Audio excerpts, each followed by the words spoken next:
Magandang gabi po sa inyong lahat. Ito po ang ating gagawin para makita natin ang mga bagay or ang mga activities na hindi pa nagagawa ng ating mga mag-aaral.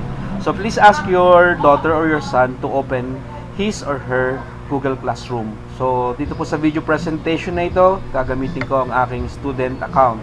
So bubuksan lang ng bata ang kanilang Google Classroom. And then from there, makikita po na po natin ang mga section na ito: to do, to review, and calendar. So dito po tayo sa to-do list. Click lang po ang to do at lalabas na dito ang mga assign, missing, and done.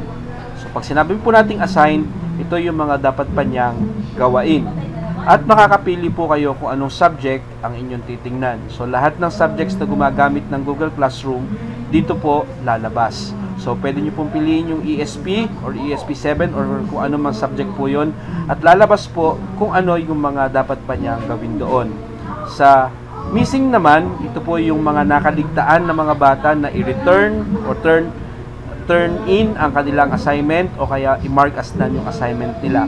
Pero, ganun pa man, mag-gradean pa rin po ng teacher yung kanilang gawa. At ang kahulihan ay done. Ito na po yung mga natapos ng mga mag-aaral. So, pakitingnan po yung assign. Nakalagay naman po dito kung kailan ang due date nito. Okay? At ito po ang ating bigyan ng pansin this coming week. Maraming pong salamat.